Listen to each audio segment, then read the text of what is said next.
Rajesh export. दोस्तों, इस company का नाम आपने कहीं ना कहीं सोशल मीडिया के ऊपर जरूर सुना होगा। ये अभी काफी ज्यादा चर्चा का विषय यहाँ पे बना हुआ है। इसके अंदर हुआ क्या है, पहले हम लोग आज इसको डिटेल में समझने की कोशिश तो करेंगे ही, लेकिन उसके साथ साथ यहाँ पे जो इस तरह के घपले हुए लोगों का भरोसा किस तरफ अब शिफ्ट कर सकता है, कौन सी ऐसी चीजें हैं जहां पे लोगों का ट्रस्ट जा सकता है, जिस जगह पे आपको एक अच्छी खासी अपॉर्चुनिटी बन सकती है। आज हम लोग इस वीडियो में बिल्कुल डिटेल में उसकी चर्चा करने वाले हैं। सबसे पहले अगर आप चैनल पर नए हैं, चैनल को सब्सक्राइब कर लीजिए। उसके बाद अगर आपको शेयर मार्केट सीखना है तो आप नीचे दिए गए नंबर पे कॉल कीजिएगा। आपको हमारी टीम सारी जानकारी देगी, कैसे आप बेसिक से लेकर के एडवांस तक कंप्लीट क्लास कर सकते हो। नया बैच आपको यहाँ पे जल्द ही प्रारंभ होने वाला है। आप कॉल करके हमारी टीम से जानकारी लेकर के अपनी सीट बुकिंग करवा सकते हैं, क्योंकि सीट्स यहाँ पे काफी लिमिटेड होती है। दोस्तों, आज के इस वीडियो में हम लोग चर्चा करने वाले हैं ये जो राजेश एक्सपोर्ट कंपनी है। सबसे पहले समझ लेते हैं ये कंपनी करती क्या थी। ये कंपनी बेसिकली गोल्ड को रिफाइन करती थी, मतलब गोल्ड को प्रोसेस करने का काम यहाँ पे करती थी।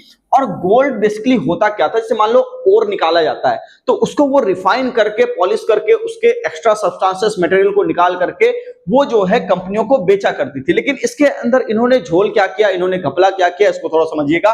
जैसे मान लेते हैं कि 1000 करोड़ का सोना उनके पास आया कि भाई साहब इसको जो है आप रिफाइन कर दो, प्रोसेस कर दो, ठीक है, और उसके बदले में ठीक है आपका कुछ चार्ज होगा वो आप ले लेना। मान लेते हैं कि उस व्यक्ति ने 1000 करोड़ का सोना इस कंपनी ने जो है रिफाइन करके दिया और सामने वाले कंपनी को बताया कि भाई साहब ऐसा है, 1000 करोड़ का आपने दिया, हमारे एंड से ये हो गया 1010 करोड़ का, यानी कि 1010 करोड़ रुपए आपको अब पे करने हैं, एक्स्ट्रा जो हमारा फी हो गया ये सब इसमें इंक्लूड करके। तो अब अगर कायदे से देखा जाए 1000 करोड़ का उन्होंने प्रोसेसिंग करा, 10 करोड़ उसमें और एड ऑन करे तो इनका जो प्रॉफिट निकला वो कितना निकला, 10 करोड़ का यहाँ पे प्रॉफिट निकला।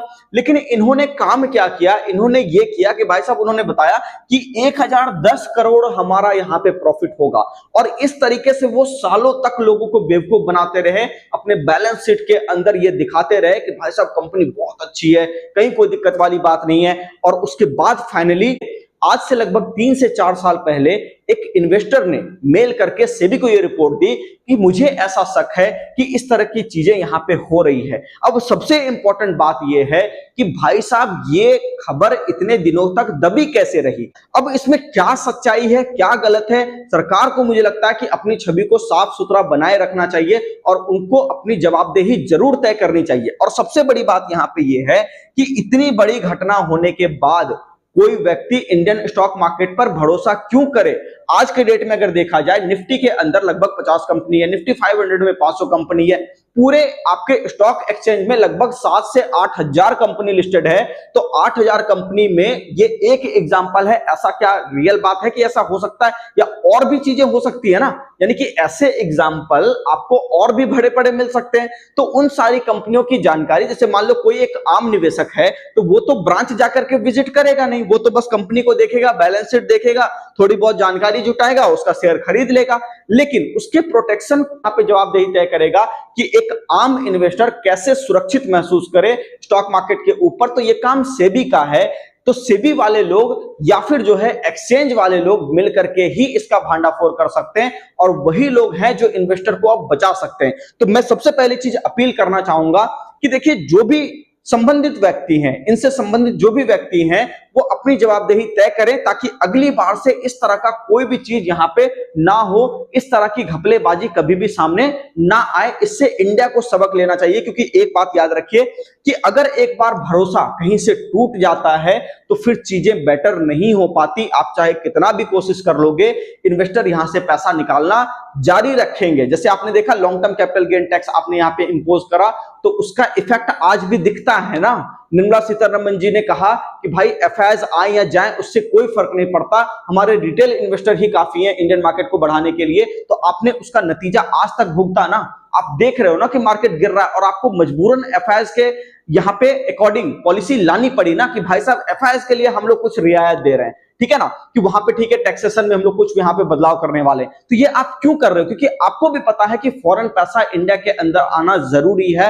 आप सीधे सीधे फॉरेन इन्वेस्टर को नहीं नकार सकते, ठीक है, क्योंकि आप एक ओपन इकोनॉमी हो। तो अब मुझे लगता है कि यहाँ पे सरकार को भी संज्ञान इस पे लेना चाहिए कि भविष्य में इस तरह की चीजें कभी ना हो, और सरकार को अपनी छवि को भी एक बार क्लियरफाई करना चाहिए कि भाई साहब जो चीजें हैं उसमें हमारा कोई इन्वॉल्वमेंट नहीं है, हम लोगों ने निष्पक्ष जांच होने दी थी, कम से कम एक अच्छा प्रेस कॉन्फ्रेंस करके भी बताना चाहिए। दूसरी बात कि यहां से जब लोगों का भरोसा दिख गया तब जाकर के बात कहां चल रही है, तो अब लोग सोच रहे हैं कि भाई साहब ऐसा है, इतनी सारी कंपनियों का झोल-झाल कौन देखे, इतना सारा समस्या कौन देखे, तो हम लोग क्या करते हैं, चलो ठीक है क्रिप्टो के अंदर शिफ्ट कर जाते हैं। भले बिटकॉइन आज के डेट में आपको नीचे दिख रहा है, लेकिन अगर लोगों का ट्रस्ट इस पे दोबारा से आया तो आप देखोगे क्रिप्टो यहां से परफॉर्म करना शुरू कर देगा, जो कि इंडियन इकोनॉमी के लिए इस तरीके से पैसे का शिफ्ट होना सही बात नहीं है कि आप ऑल्टरनेट ढूंढ करके जा रहे हो। ठीक है, मार्केट में मूवमेंट आते हैं, ऊपर के नीचे के लोग ट्रेड करते हैं, पैसा निकालते हैं, करते हैं, वो एक डिफरेंट पार्ट है। लेकिन अगर यहां पे सेंटिमेंट ही घूम जाएगा और लोगों का एक बार मन बदल गया ना, तो उसको आप भी नहीं बदल पाओगे। एसआईपी बहुत तेजी से क्लोज होने लगेगी, लोगों का ट्रस्ट पूरी तरह से बाजार पे खत्म होने लगेगा। तो इसीलिए इन्वेस्टर के प्रोटेक्शन के लिए मुझे लगता है सरकार को और संबंधित संस्थाओं को कार्रवाई जरूर करनी चाहिए। बाकी वीडियो कैसा लगा आप कमेंट सेक्शन में ये बता सकते हो, और अगर इसी तरह के नए वीडियोस आप चाहते हो तो आप हमारे चैनल को फॉलो भी कर सकते हो और बेल आइकन भी आप यहां पे प्रेस कर सकते हो, ताकि आपको सारी जानकारी जल्द से जल्द मिलती रहे।